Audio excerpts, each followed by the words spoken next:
YouTube. This is Dave with SpinnerX Studios, and welcome back to my channel. In my last video, I did a new Rome tour, and in that video I promised to get back to the deep dive series I've been doing, where I've been going on to my spinner racks and row by row pulling off comic books and taking a deeper look at what's on the rack. So I've already done, I believe, 5 videos of the comics on my gold key rack, and so now we're moving to the Hey Kids comics rack. And as I mentioned before, this particular rack is not vintage. It's a reproduction rack, actually available at www.spinnerrack.com. But anyway, here it is. And I'll just kind of pan down so you can see some of the books in front. Let me move on down, get a little bit closer look here. Move back up.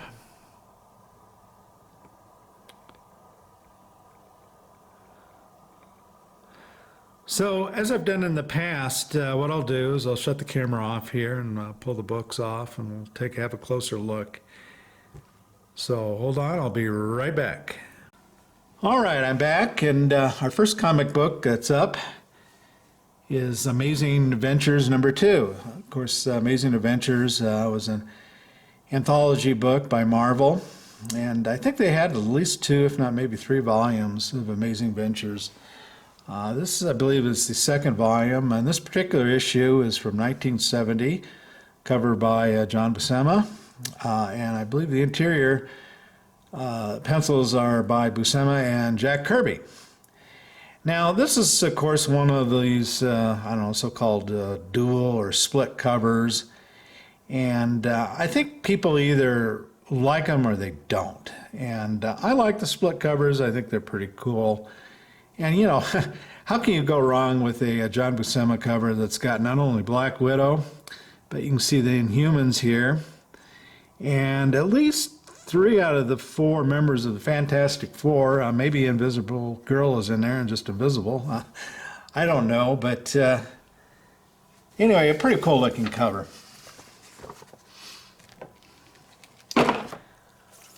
All right, as I mentioned, I have some more modern books, and actually here is a modern reprint of course, of Amazing Spider-Man 101, famous issue, and with the first appearance of Morbius, the living vampire. And I do have this issue, the actual Amazing Spider-Man issue. It's down in one of the bins down in the basement.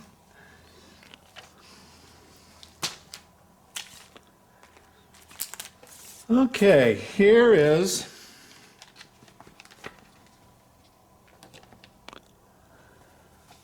Hulk number 418, cover by Gary Frank.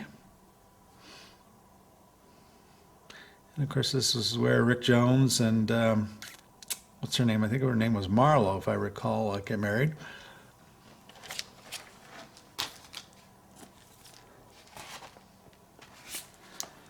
Amazing Spider-Man, number 41, and Rhino appearance on the cover.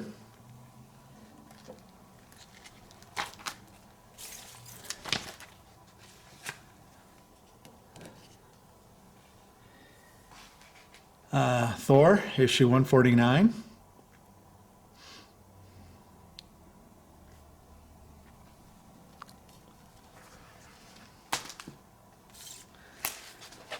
And here's an early Amazing Spider-Man, number 21. An old Ditko cover, of course.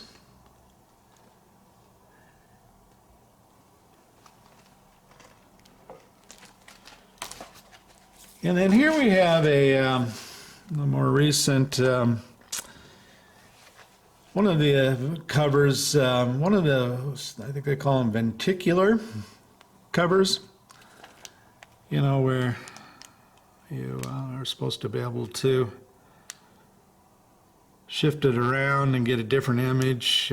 Quite frankly, I don't think they work particularly well. But nonetheless, it's kind of a fun comic book.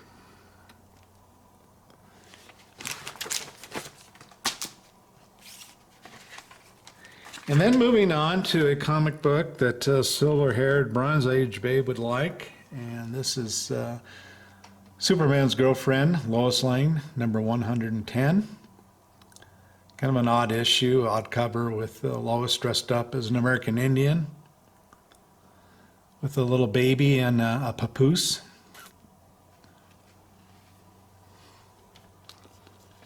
And by the way, I believe a silver-haired Bronze Age babe, she kind of did a in-depth review of this particular comic. So you might want to check out her channel if you have not seen it.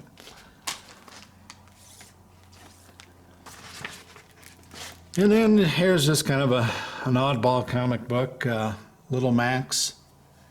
I'm not even sure what the issue number is. And quite frankly, I couldn't even tell you how I came about it.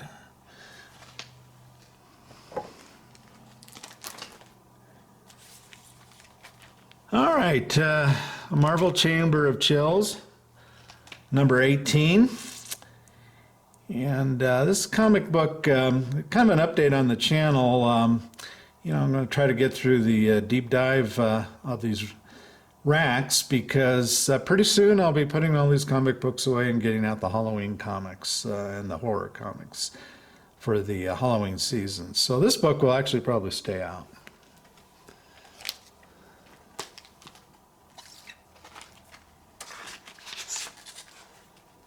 All right, here's Superman's pal, Jimmy Olsen, number 93. And I mentioned before, I'm getting kind of a glare on here, I don't know if I can get rid of it. I kind of like covers that are kind of quirky or goofy, and this certainly is one of them with Jimmy Olsen dressed up as kind of a both Superman and Batman in one.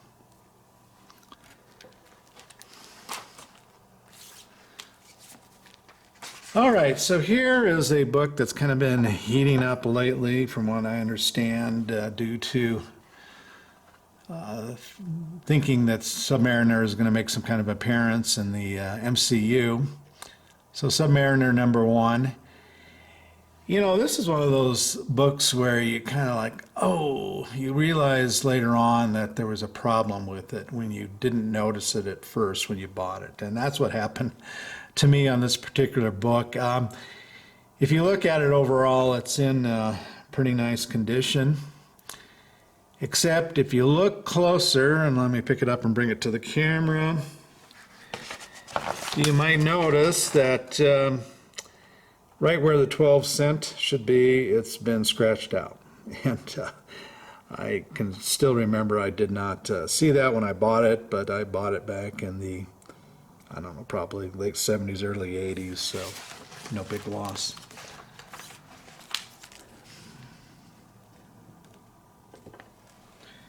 Action Comics 300. I believe that's probably a Kurt Swan cover.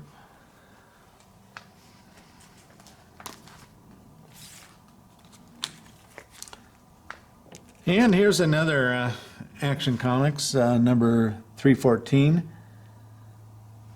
Superman doing his best impression of Flash.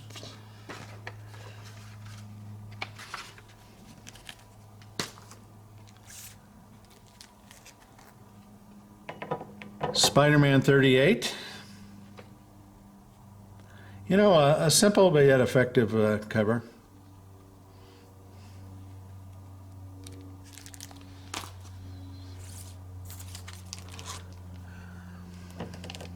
Kid Colt. Finding what looks to be a cross between Ultron and Iron Man. And I say Ultron because if you look at the head, the face, there it goes. It wasn't focusing for a second there. It just has a little bit of an Ultron look to it.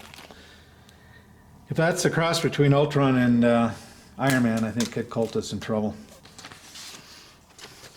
All right, so here we have Avengers number 47. And this is yet another book that's, I guess, been kind of heating up. Don Heck cover. And it has a Silver Age appearance of Dane Whitman, who becomes the Black Knight in issue number 48. And, this is one of those books where it brings up the question of, what exactly the first appearance is. It has the Dane in it, but not in costume. And then, of course, 48, he's in his Black Knight costume. So I'll let you decide.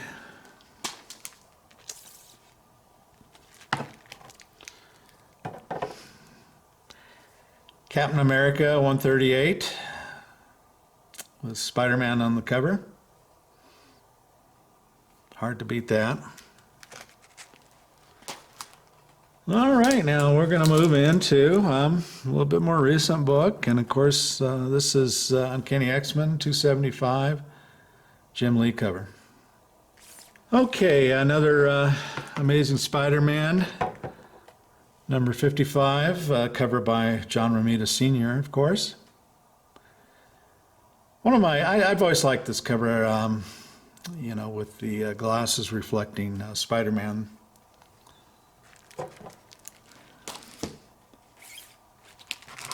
Tales of Suspense, 95. I believe this is probably a Gene Colan cover.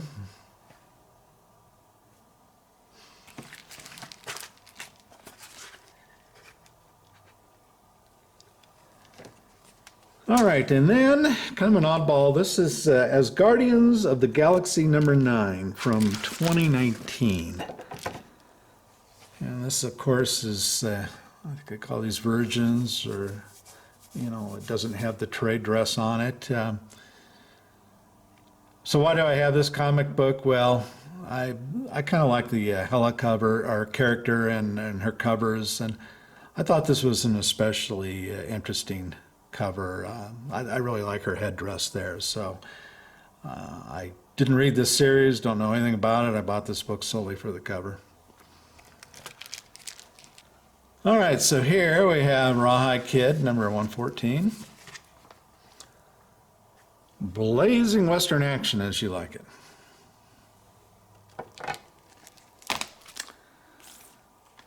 Okay, here we have an issue of Johnny Quest by Comico. And the art, for those of you who are familiar with Dave Stevens, I'm sure you recognize it instantly. And one of the things I've tried to do in this deep dive is highlight certain artists and kind of go in depth on them a little bit more. So I'd kind of like to maybe, talk a little bit about Dave Stevens, one of my favorite artists. And Dave started his comic book work inking Russ Manning's pencils for Tarzan newspaper strip, and then he also assisted Manning in the Star Wars news strip. And he began doing occasional comic book work in fanzines. It's interesting, a lot of well-known comic book professionals kind of got their start in comic fanzines. Starting in '77, he started doing storyboards for Hanna-Barbera, including their cartoons Super Friends and Godzilla Power Hour. And for the rest of that decade, he continued working in animation and film. And what's even more interesting is that he worked on projects and did layouts and storyboards for George Lucas and Steven Spielberg in Raiders of the Lost Ark, and also pop singer Michael Jackson's video Thriller. And of course, Dave is probably best known for his Rocketeer work in the early 90s in connection with the Disney film. But he also was very well known as a good girl artist. I think there's probably a lot of good girl art collectors who primarily probably collect from the Golden Age, but I think they probably very much like Dave's work. When you look at it, it's just, simple lines. We just looked at the Jim Lee X-Men piece with all the hatch work and what have you, and then you look at this piece and just so much simpler, but and not necessarily better. I'm not saying that, but the lines are just simpler, and personally for me a little bit more pleasing. And I want to read a couple of quotes that maybe sum Dave Stevens up a bit. And this first one is by Mark Evener. Mark, of course, is a longtime comic book writer and proponent for Jack Kirby and the rights, creator rights and what have you. He's been very involved in. But he wrote about Dave. He said, Dave was truly one of the nicest people I've ever met in my life and was certainly among the most gifted. Our first encounter was at Jack Kirby's house around 1971 when he came to visit and show Jack some of his work. Mark goes on to say that Kirby was very encouraging and he urged Dave to not draw like anyone else but to follow his own passions. This was advice that Dave took to heart, which probably explains why he took so long with every drawing. Mark continues, they were rarely just jobs to Dave. Most of the time, what emerged from his drawing board or easel was a deeply personal effort. He was truly in love with every beautiful woman he drew, at least insofar as the paper versions were concerned. And that certainly, I think, is true with his good girl art. One last quote I'll mention, and this is by Dave Stevens himself. He said, well, I do expect a lot of myself. I'm a harsh critic because I know what I am capable of. I have hit those occasional peaks amongst the valleys, but the peaks are so few. Things like genuine flashes or virtuoso brush inking, like I've never executed before or since. He goes on to say, I can count on one hand the number of jobs where I've been able to hit the mark. The same with penciling. Sometimes it just flows, but more often than not, it's pure physical and spiritual torment just to get something decent on the paper. I often get very discouraged with the whole creative process. Very interesting because, I've pretty much loved everything that I've ever seen out of Dave Stevens. So to read that it was almost torture in some ways is very interesting. Hey, and this is an insert to the discussion about Dave Stevens. I forgot to mention at the end of the discussion that unfortunately Dave is no longer with us. He struggled with a very uncommon type of leukemia called hairy cell leukemia, and it's caused a unfortunate gradual reduction in his output, and Dave died in March 2008. So we lost a great one back then. All right, so let's move on, and I'm going to move to another artist who I think is very, very similar to Dave Stevens, and that is Steve Rood. Steve is best known for, in the early 80s, along with writer Mark Barron, he created a series called Nexus, which is an independent science fiction title. Interesting enough, his first work for DC Comics was in Tales of the Teen Titans, number 48 from 1984. Steve also collaborated with Dave Gibbons in World's Finest, a miniseries. And here's something that Paul Levitz, who was a longtime DC executive and also writer, he noted that with respect to Steve Rood's artwork, he said, it plays on Norman Rockwell's Americana, while his sleek, sequential storytelling owes a debt to the work of Alex Toth. And that certainly is true because if you recall, Alex Toth created Space Ghost. And so as you look through Steve Rood's artwork, it's very, very reminiscent of Space Ghost and that look. So, of course, this is Action Comics 1000 and Steve's recreation cover from, I believe, the 1940s decade.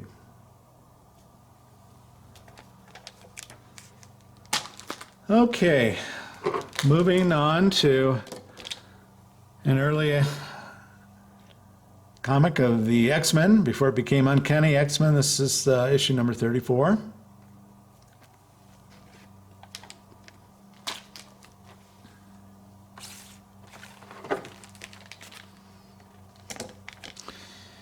And here we have Superman's pal Jimmy Olsen, number 46.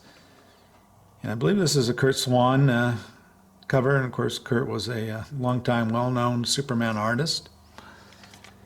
And then finally, we're going to end with Sea Devils number 29. And one of those fabulous gray tone covers. All right, so this particular rack, the Hey Kids rack, is four-sided, so it's the first of 4 videos on this rack, and we'll move on to the next side. Take care.